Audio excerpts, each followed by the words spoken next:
the Crucial Talks podcast with your host, Mike Sedam.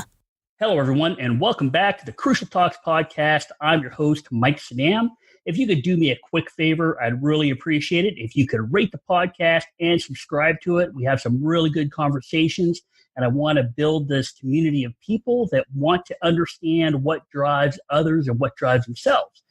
And if you ever have a question for me, please feel free to reach out by visiting www.crucialtalks.com or through LinkedIn, Facebook, or Twitter. So at its core, this podcast is all about people as social animals and how we make decisions based on those social drivers. And I personally hold pretty tight to the belief that people make decisions based on emotions and feelings.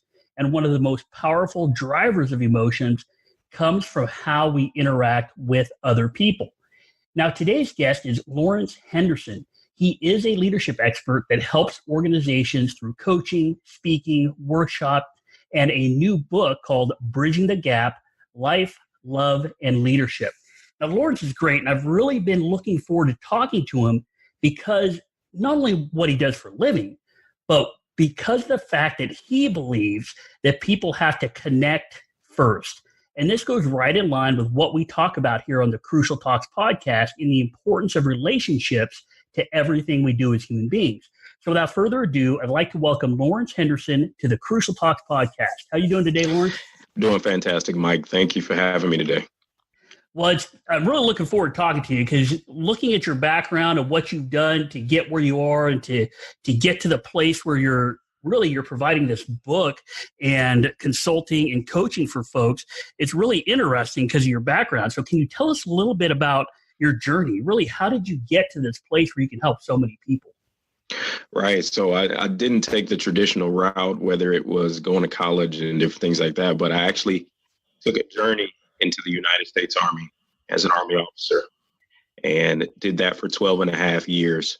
Leading up to this point now, I transitioned a little over 4 years ago, and to where now I am doing leadership, organizational change, and consulting full-time now for the past several years, helping organizations bridge the gap between where they are and where they desire to be. Well, and so this journey you're on, what kind of organizations do you talk to? You have a military background, but it looks like you do a lot of work with corporations, companies, that sort of thing. Mm-hmm. Yeah, so a number of industries that I actually directly worked with. I've worked with universities, higher education, so their executive teams within the university platform, then also in the manufacturing industry, telecommunications industry, and then just several smaller to medium-sized businesses that I've helped their leadership teams. And just recent, as this past week, working with the home improvement industry. An organization had their national convention and did a couple sessions on the professional mindset and some strategic planning mastery. Well, and really what I love about your background and what you're doing is you're helping all these different organizations, different industries. They have different organizational cultures. They have different things they're responsible for. But what it sounds like is that your approach to all of this through learning and development, through leadership, really applies to everybody because of this focus on people and the focus on relationships and connecting first. Definitely. I believe with the thing that connects us all is what we value and what's important to us. And I had a conversation with some human resource professionals several weeks back, and I'm always seeing these articles pop up about we need to bring the human back into human resources. And for me, as in business, I'm seeing these several articles pop up around organizations having core values, but they're not using following it. But if you really get to the root of all of us, what drives us, what gets us up in the morning, and it's that drive to work hard, integrity, personal courage, those loyalty, all those things are at the heart of people. And it's when we begin to engage there first and build relationships off the things that connect us and our commonalities, then we can really engage when it comes to figuring out things complex. Well, and so what we're figuring out about people and what you're seeing, I mean, I've talked about it before where we were as a country and really as a world after the Industrial Revolution is treating people as like parts of a machine. If it didn't work right, you just change it out. If it's broken, you just fix it. But really what you're doing is understanding that people are people, we're human beings. Yep. And based on that, you came up with this idea for this book, and you called it Bridging the Gap: Life, Love, and Leadership. Now, love is an acronym, right? So, Yep. what is this book? What is the genesis of this book about? What's really at its core? At its core is taking the reader or the person on a personal journey through the life section of it, not being afraid to tell or be proud of your life resume that's gotten you to this point. But then taking the time to build on what are your values, and really that love is living our values every day. And so actually you figuring out what that is. So really transitioning, how many people have actually sat down and figured out and really written down what is it that I believe in? And then the leadership part of it, it's a personal leadership journey. And if you are a leader, or if you are thinking about moving up in the organization and corporation, you haven't successfully led yourself, how can you truly believe someone else will follow you? And so it's really taking you on a personal journey. It's really a coach personal book. Has notes on the inside. I wrote the book how I like to read. And so I always have a notebook anytime I'm reading something. So I said, instead of having somebody have to buy a journal, there's one inside. So it's really intended for you to be interactive, you to take this personal journey for yourself, and really gives you a tool that you can go back to, see what you've accomplished up to this point by the time you get to the end of the book. But then again, it empowers you to take action. Well, and it really sounds like a lot of the things we've talked about before here on the podcast, which is this notion about the importance of self-awareness. Now you're talking about life and understanding that it's okay to understand where you came from, and that this journey we're all on in each of our respective lives can bring us someplace better. And so it sounds like part of this is really being aware of who you are, where you came from, and what values you can use to continue to succeed in life or to continue down a successful path in life. 100%. I truly believe we always talk about mindset in that leadership space. And one of the things that a lot of us that I'm encountering different organizations, whether you're a CEO or you're an individual contributor in an organization, is taking that time to actually sit still and focusing on how you show up from a self-awareness, self-management perspective. And again, if we're intending to lead or intending to influence wherever we're at, you need to know how you show up first before you can begin to analyze or assess any environment that you're in, and actually identify if you're actually helping or hurting any situation. And that all starts when you know how you show up. And that's self-awareness at its core. Well, and then through this process of self-awareness, in your book, it sounds like you lead us into how you develop these values, or how you at least recognize the values. But then it sounds like, I mean, we all have values, right, that we subscribe to, and we all talk about them. And when we look inside, we feel like we understand those values and that they guide our lives. But it sounds like your book helps us understand that it's not just recognizing the values, but it's really living them every day. And I think that's what a lot of people struggle with, is the values that guide us and actually living out those values every day. I mean, taking those actions that you talk about. But it seems like that might be the difficult part for some people. Once you recognize the values, it's really, how do you go about living them every single day? Well, I would say one of the biggest disconnects that I'm finding as I'm going through and talking to people is they're treating values as if it's a box to check, if it's another thing on the list to do. And instead of it being innately who you are, that you can't, something that you can't separate from yourself. And so if you say you value a thing, you say something that's important to it just oozes out of you, and you are that thing. And for me, can't say, you want somebody to be honest, you want somebody to be transparent, you want somebody to be loyal, but then you are fighting and having this battle of cognitive dissonance of what you really are about. To me, that's when authenticity of self in who you are versus what you believe others think you are is in conflict. And for me, it's today waking up every day and say, you know what, you're going to get all of me. And that's values, that's the motivation, that's the busted and disgusted past. That's all a part of my life. And you get all of that. And because for me, I'm not apologizing for what's happened to me up to this point, because that's what actually makes you want to engage with me, is that I'm real. And I'm not in front of you painting a perfect picture or something that's so unattainable for you. And I think, again, at the end of the day, you can't disconnect what you say you value.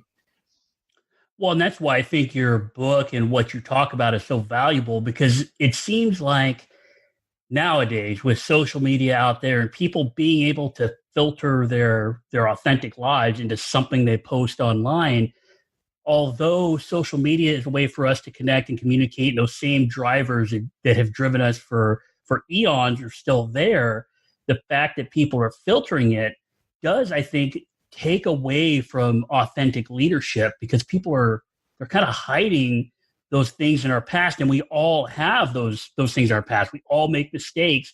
We all learn those lessons, but we do filter those out, which is why I think your book truly is refreshing, because it recognizes that people are people, and it recognizes that we all learn our lessons, but it also recognizes that you can take that stuff, put a positive lens on, shift your perspective, and move forward toward more of optimizing success, even based on mistakes you may have made in the past. Just being able to recognize those and moving forward past those or learning the lessons from those can really help us out as leaders. 100%. And even as a part of that, and I love your analogy when you talk about the filters that we all put on, and even the post today that you smiling? All right. So what's behind the smile? What's going through the person's mind? That's actually, how'd you get to that smile? Or are you the smiling because to keep from crying? Right. And what's funny to me today is the most popular podcast, the most popular photos are the ones that show the genesis of a thing all the way through the end result. So starts off that you didn't know what you were doing, through development, through the hierarchies of need, through, self-actualization. And then now the final product of we're shiny, we're moving forward, we're successful, we're sitting on the Lamborghini. It's those things that people want to connect to, is the human parts of us, the ugly parts of us. I mean, a mother having birth can get 1 million likes. And she couldn't filter that. She couldn't do a makeup filter. She couldn't do anything of that nature to know it's birth. And people absolutely love the connection of being available for the entire emotional experience. And I really believe social media has made us one of the most connected, disconnected societies in history because of that filtering, because of what you can put out in front of somebody instead of them seeing the dark hours in your life and in the stress and the depression and all those different things. But it's people who actually own those parts of themselves that really provide impact, because it says to me and it says to others, you know what, I'm going through. At the end of the day, you don't have to go through it alone. And if we connect in this, we're stronger together than we are separately apart. And in one chapter of my book, I asked the question, who can you count on? And that's when you really develop those deep relationships and those people. Like, you're not going to broadcast to 1,000 different people those things that are core to you, but you need those closest to you that are able to help you filter through what's going on, and also who are going to push you to level up. Well, and you make a great point there. Well, you made a couple great points. One is really this. I love what you said, that we're the most connected but disconnected, because we're just seeing the frosting of the cake. We're not seeing all the ingredients and hours of baking that went into making that cake, right? We don't. And that's what people really connect with, because as social animals, as social storytellers, as a species that actually needs interactions with others and needs social belonging, that is a huge part of being successful, is that connection that you're talking about, that emotional, deep level connection, which led to your discussion about how important it is to figure out who can you count on and who are those closest people. Because on this podcast, we talk a lot about the power of social in-groups and those in-group members, and how having that level of trust in your group lets you focus outside on opportunities and outside threats. And you can focus all your energy that way, because you're not worried about protecting your back, because you have somebody there to protect you, that you have that interaction. So once we find these folks that really are closest to us, now does it come down to trying to figure out, how to use your value system, how to use that every day, so that because it's going to be ugly, right? It's not all rainbows and unicorns when you're dealing with life. Definitely. But how do you use that value system or those values even in the negative times? Well, again, it's a matter of you asking yourself a question and constantly, again, staying self-aware, staying present, and doing a lot of self-management. Good, bad, and different. It's about framing your perspective and then controlling the energy of what you're calling negative. And one of the things that I call out in my book is, it's either that everybody a call out in a conference or anything. Somebody says, I'm either winning or I'm losing, generally, right? So for me, that the energy of the word losing, it's supposed to be powerful, that I'm learning something. So for me, I just changed it to I'm winning or I'm learning how to win. And so for us, in that quote unquote negative, it's so many things are associated with that negative, because it was icky, it was sticky, and I don't want to touch it. But if you reframe how you see it and how you think about it, and again, which takes time, but which takes practice, but that's why you have that circle closest to you. And the expectation of that circle is, I don't need you to come along with me when I'm in those modes of what negative would look like, but now I need you to help me reframe. And so reminding yourself and reminding the people you're connected to that you're winning or you're learning how to win. Because all of it, and then now it's really a lesson. Now it's really an opportunity to see differently the things that you're looking at that were negative. But now, okay, what does it look like when I overcome? Right? That's either I'm learning how to win, right? Versus just the negative parts of it and having to process those emotions, those feelings. But now, you know what? This was a learning opportunity for me. And that's a total different energy than, man, I took, you always hear it. Oh God, I took 4 steps back and only took 2 steps forward. No, you're not behind. You just, now the steps look different. You still got to go up the steps, but they just look different for you now. And then again, it's a total mental reframe and a paradigm that we all need to do for ourselves.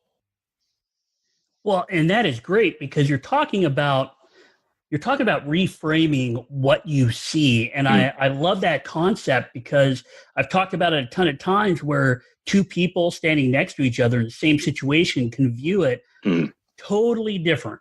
And can experience it totally different. And what you're talking about is kind of like teaching yourself to be accountable to what's going on around you, and that you may not have control over what has happened, but you do have control over how you view it and what you do with it and how you react to it. And it seems like that does seem like a powerful way to better yourself, to move forward in life. Awesome. Yeah, it's almost that the old adage, right, of a visual, either you the optimist or the pessimist, right? You is the glass half empty or the glass half full? Well, my question to either one of those people is, well, isn't there something in the glass? Right. And that's it, right. It's just, is there something in the glass? Let's both be excited that we have something in the glass. Well, and that is, I mean, that's the core of it, right? It's how do you see things? How do you look at it? Because if you're always looking for the negative, that's all you're going to find. But 100%. If you're searching for the positive, well, now you're going to find what you're looking for. So it's, you never find what you don't look for. Yeah. So if you're searching for the right stuff, now you can have some positive momentum built up in your life. Yep. No, and it's you're totally right about, if you seek it, you'll find it, right? And total confirmation bias. You take yourself down that road and following all the wrong things in life, and it seems like I find myself here always. And like, all right, so what were you looking at? What were you focused on?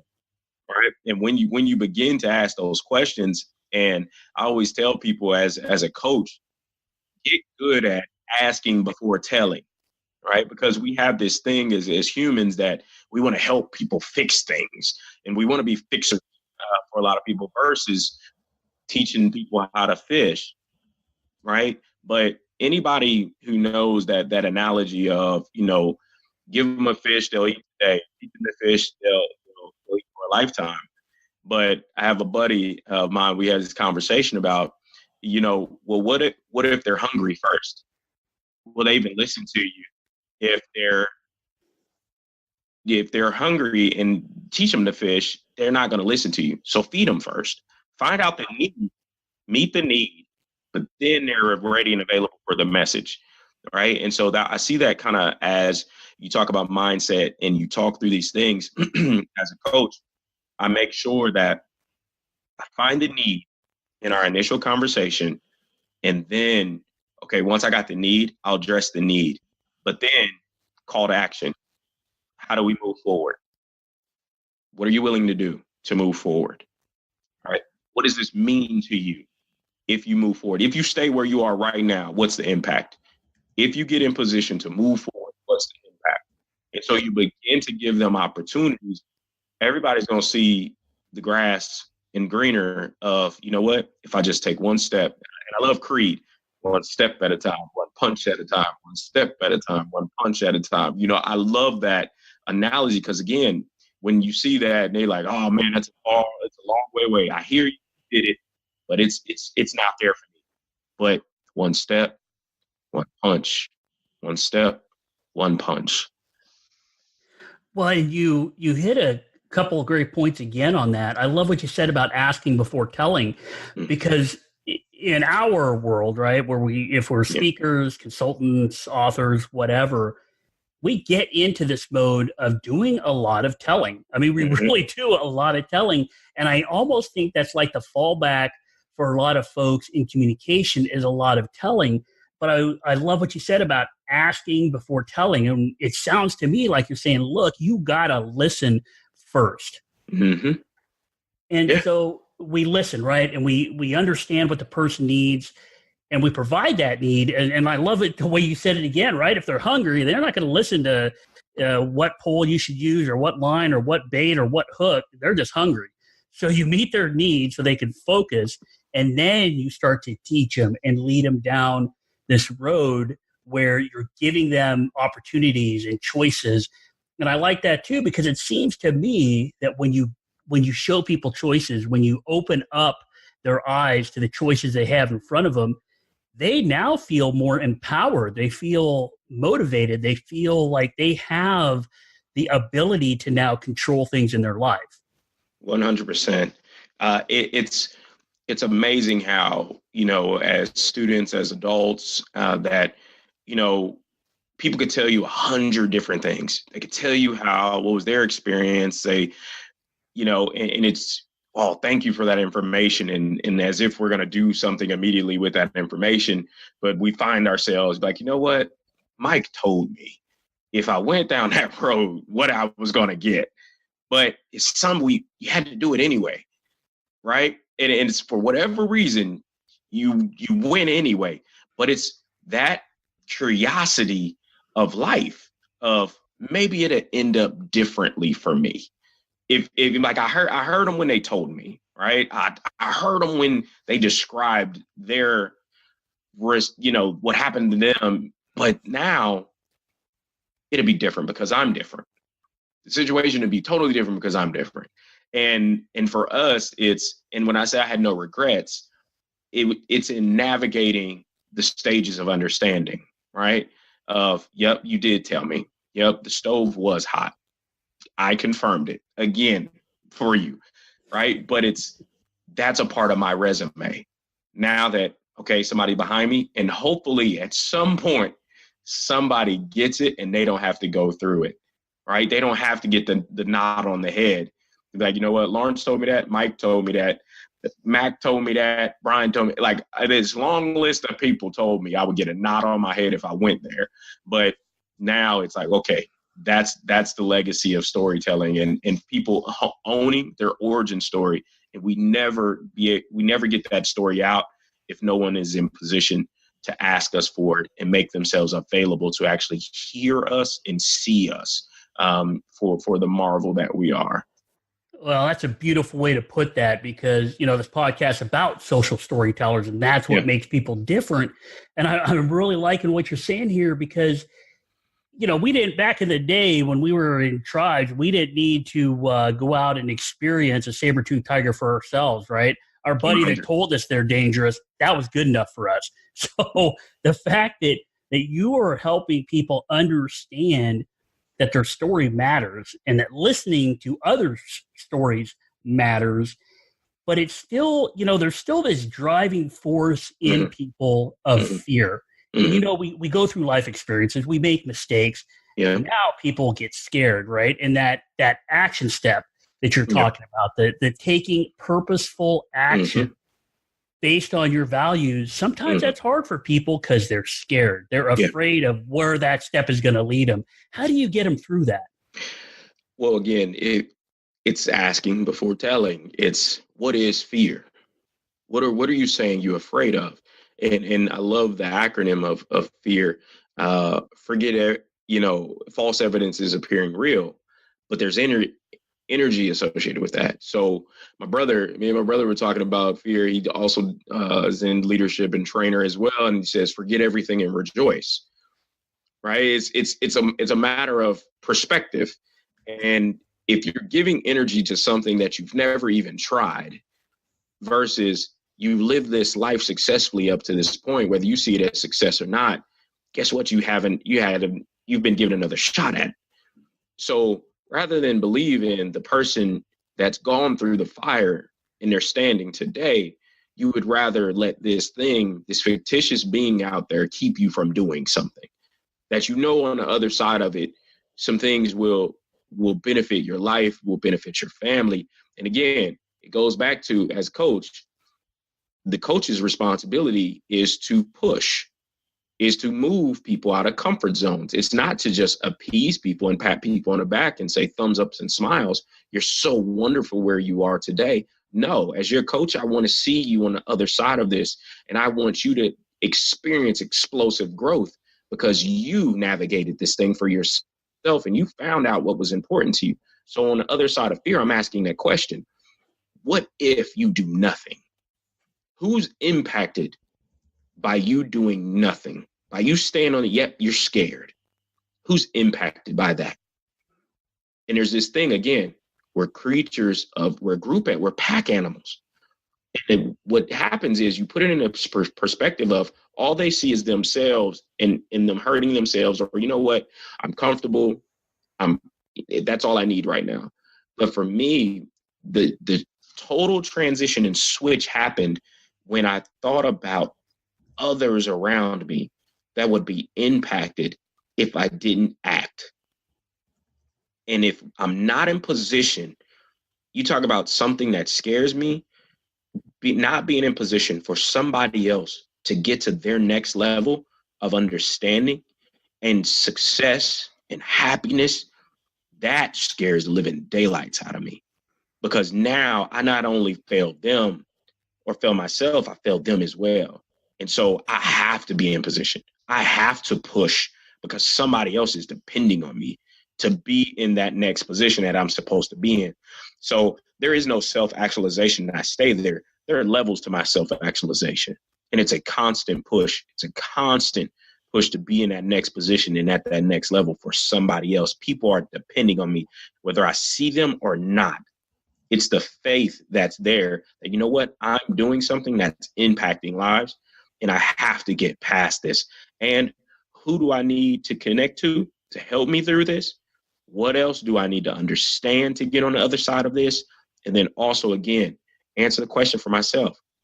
Who or what is impacted if I'm not in position on the other side of this thing that I'm quote unquote afraid of? Well, and you said a bunch of good stuff there, man, because it really does.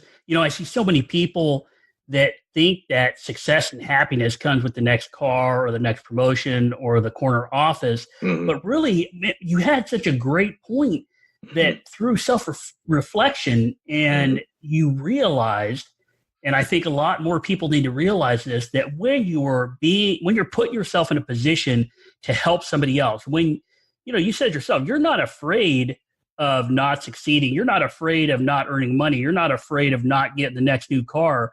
You're afraid of not being there for that person depending on you. That is a huge motivational driver for people. And I don't think, even though it impacts everybody, I don't think enough people are out there realizing that that is a truth for everyone.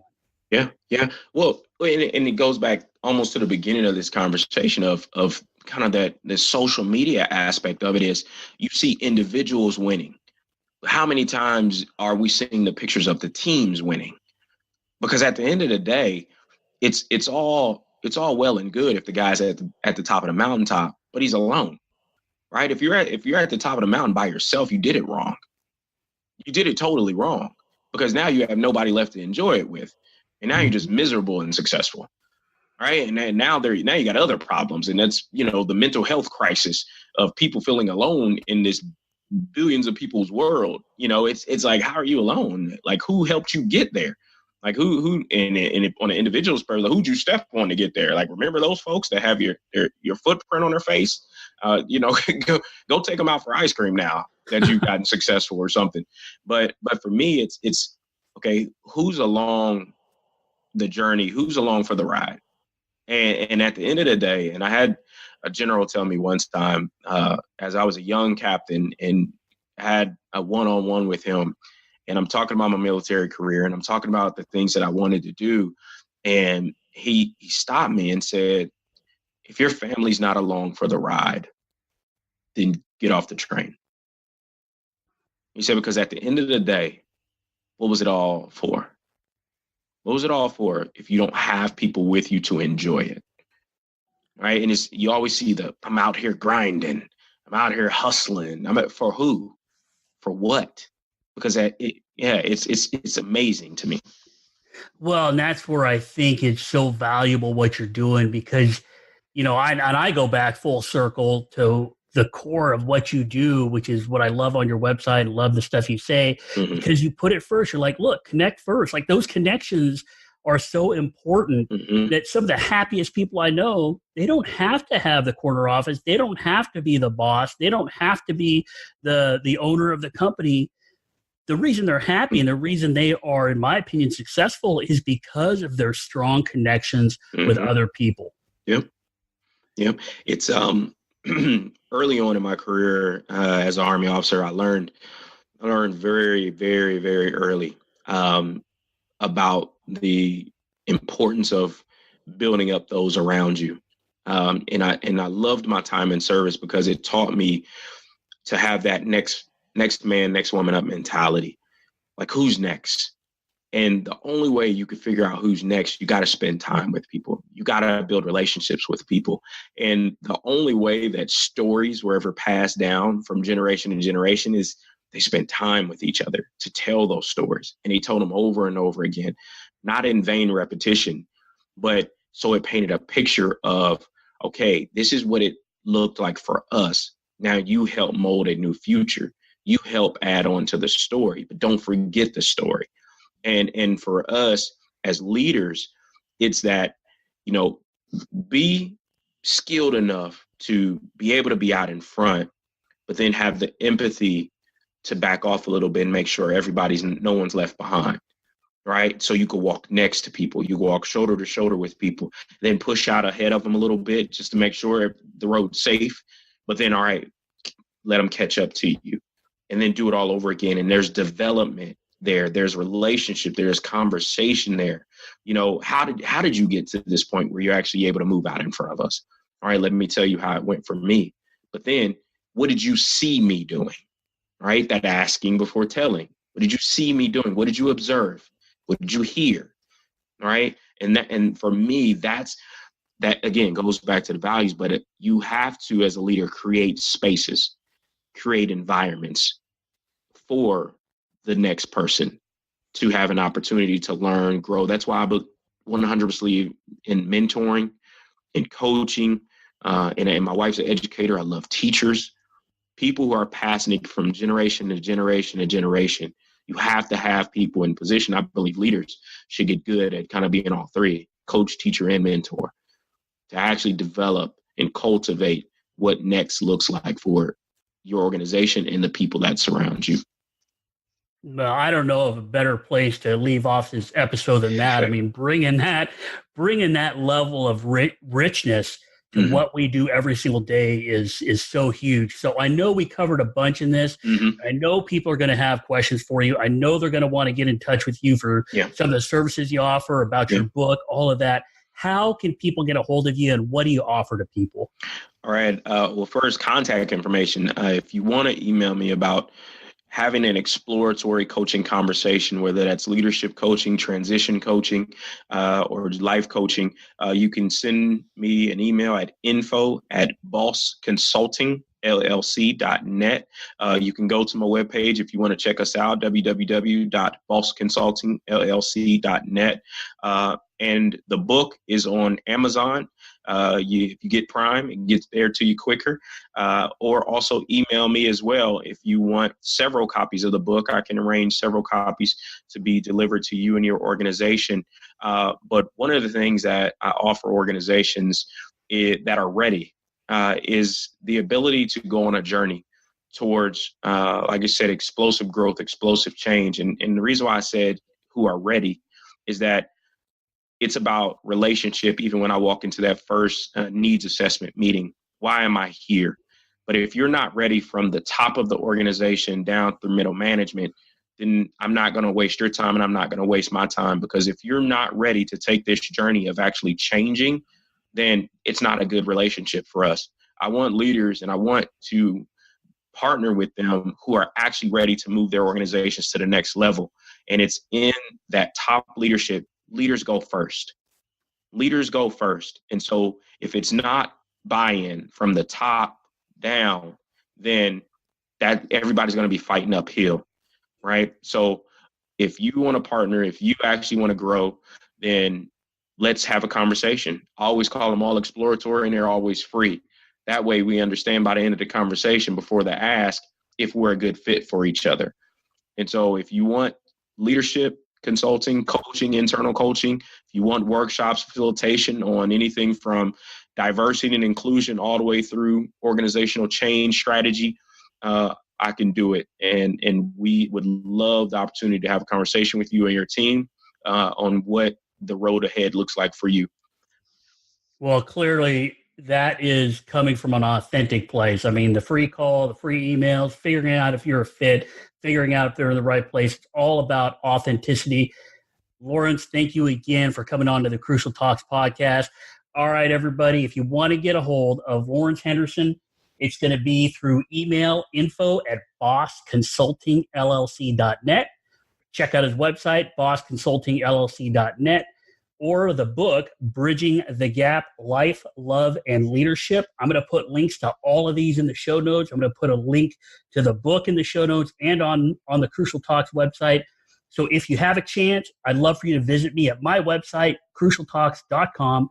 Connect with me via email, LinkedIn, Facebook, or Twitter. I'll answer any questions you have. I love connecting with people. It really does come from the right place, just like Lawrence is coming from. So if you get a chance, rate the podcast, review it, share it, subscribe to it, because you're going to hear a lot of these great conversations just like the one we had with Lawrence. So have a great week. And remember, if we want to understand behavior, we need to understand what drives people. Please review, share, and subscribe to the Crucial Talks podcast. Visit crucialtalks.com.